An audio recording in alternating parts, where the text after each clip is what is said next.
국민 여러분, 안녕하십니까? 여기는 대한민국 대표 정치 전문 플랫폼 한국정치TV입니다. 이재명 더불어민주당 대표의 최측근인 김용 전 민주연구원 부원장이 대장동 민간업자들로부터 6억 7천만 원의 불법 정치자금과 뇌물을 받은 혐의로 항소심에서도 유죄를 선고받고 다시 구속됐습니다. 특히 2심 재판부는 판결문에 쓴 양형이유에서 각종 개발사업과 관련한 직접적인 업무는 공사와 성남시에서 결정하여 추진한 것이라고 명시했습니다. 이것은 2심 재판부가 대장동 개발 특혜 의혹에 대해 성남시에 궁극적인 책임이 있다는 것을 인정한 것입니다. 그런데 대장동 개발 사업 당시 성남시장은 이재명 민주당 대표였습니다. 따라서 이번 판결이 앞으로 있을 이재명 대표의 대장동 관련 재판에도 영향을 미칠 것이란 분석이 나오고 있습니다. 또한 재판부는 판결문에 피고인이 수수한 정치자금은 대부분 정치활동을 위한 비용으로 소비된 것으로 보인다고 명시했습니다. 그런데 당시 김용 부원장은 정치인이 아니었습니다. 그러므로 이것은 2심 재판부가 김용 부원장이 대장동 민간업자로부터 받은 불법 정치자금의 대부분이 이재명 대표의 민주당 대통령 후보 경선자금 등으로 사용됐다고 판단했음을 의미합니다.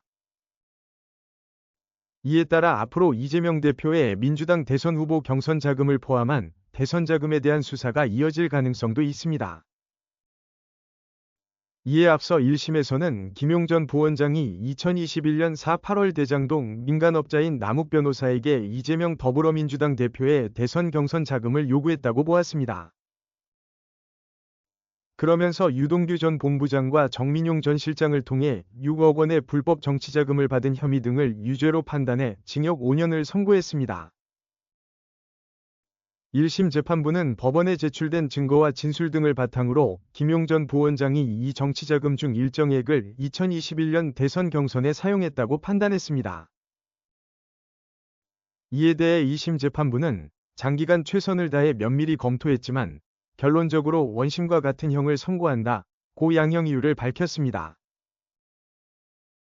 한편 이날 2심 재판과 관련해서 국내 언론 매체인 동아일보는 A4 용지 150쪽 분량의 판결문을 확보했다고 보도했습니다.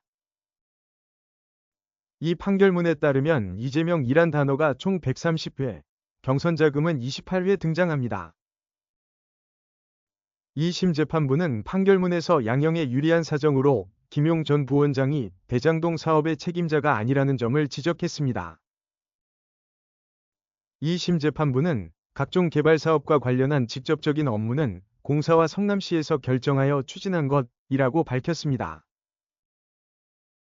그리고 피고인이 개발 사업의 선정, 개발 방식의 결정, 공모지침, 공사와 민간업자의 수익 분배 등 전반에 관하여 직접적인 권한을 가지고 개입하거나 결정할 수 있는 권한은 없었던 것으로 보인다고 판단했습니다. 또한 피고인이 수수한 정치자금은 대부분 정치활동을 위한 비용으로 소비된 것으로 보인다고 명시했습니다. 그러면서도 2심 재판부는 부동산 개발 관련 민간업자로부터 그들의 요청사항을 전해들은 후 부정한 정치자금을 기부받았다고 밝혔습니다.